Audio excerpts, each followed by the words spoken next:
So this stability analysis, इसमें हमने find करना है कि कोई भी जो पॉइंट है वो इक्विलिब्रियम इक्विलिब्रियम में है, मीन स्टेबल है, अनस्टेबल है, ठीक है। तो बेसिकली इसमें क्या होता है, ठीक है, कि जैसे अगर हम किसी भी चीज़ पे बहुत सारी फोर्सेस लगा रहे हैं, ठीक है, तो उसकी ऑल ओवर फोर्सेस अगर ज़ीरो हो जाएं तो हम बोलेंगे इक्विलिब्रियम, ठीक है। तो अब जैसे इलेक्ट्रोस्टैटिक शील्डिंग में भी हमारा कंसेप्ट होता है is equal to minus D V upon D R, तो उसमें या फिर इक्विपोटेंशियल सरफेसेस का कंसेप्ट होता है, तो उनमें पोटेंशियल सेम होती है। तो उसमें अगर पोटेंशियल सेम होगी तो कोई इलेक्ट्रिक फील्ड नहीं होगा, तो कोई करंट फ्लो नहीं करता, मीन्स कोई चार्ज ही फ्लो नहीं कर पाएगा, ट्रांसमिट नहीं कर पाएगा आगे आगे, ठीक है। तो वैसा ही सेम कि जब पोटेंशियल डिफरेंस होता है, देखो पोटेंशियल के विद रिस्पेक्ट टू हम ये चीज़ फाइंड आउट कर सकते हैं कि वो पर्टिकुलर इक्विलिब्रियम पॉइंट स्टेबल है या फिर अनस्टेबल, ठीक है।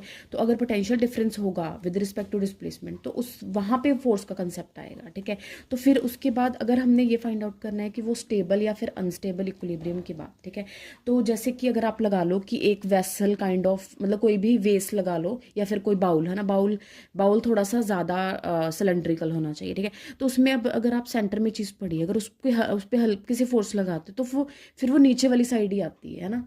तो फिर इस तरीके से हम उसको एक्सप्लेन करेंगे कि ये स्टेबल है या फिर अनस्टेबल है, ठीक है। तो उसका सेंटर पॉइंट वो स्टेबल पॉइंट हो जाएगा। बट अगर किसी ऊंचाई पर कोई चीज़ को रख दे तो वो नीचे ही जाएगी, ऊपर नहीं आएगी, तो वो अनस्टेबल पॉइंट हो जाता है, ठीक है। तो वैसे ही इसको एक्सप्लेन करने के लिए, ठीक है, इक्विलिब्रियम में जो ये D V upon D X zero होता है, और अगर अनस्टेबल स्टेबल पॉइंट्स की बात करें तो उस केस में देखो ये ए और सी के पॉइंट्स हो गए हमारे स्टेबल पॉइंट्स, ठीक है।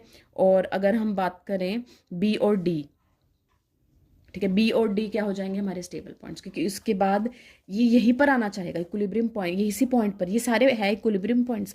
बट बात है कि उसके बाद क्या हो रहा है, उसके बाद वो स्टेबल हो रहा है या फिर अनस्टेबल हो रहा है, ठीक है। तो उसके अकॉर्डिंग अब मेन बात आते हैं स्टेबल इक्विलिब्रियम, मतलब बी और डी पे। तो इसमें बेसिकली क्या होता है, जो फोर्स का डेरिवेटिव विद रिस्पेक्ट टू, अगर हम फोर्स को देखें कि जिस डायरेक्शन में अलाइंग डिस्प्लेस हो रहा है उसके विद रिस्पेक्ट टू वो नेगेटिव में आएगी उसकी वैल्यू, ठीक है, फॉर स्टेबल। मतलब ये ऊपर जा रहा है पर वो नीचे जाना चाहेगा, ठीक है, और डिस्प्लेस ऊपर वाली साइड कर रहे हैं, ठीक है, बट वो क्या करेगा, वो नीचे की तरफ झुकेगा। तो दिस इज स्टेबल पॉइंट्स, ठीक है। तो फिर अगर डबल डेरिवेटिव करेंगे पॉजिटिव आएगा तो ये मिनिमा की कंडीशन होगी नॉर्मली इन डेरिवेटिव में, इसको इस तरीके से सॉल्व करते हैं।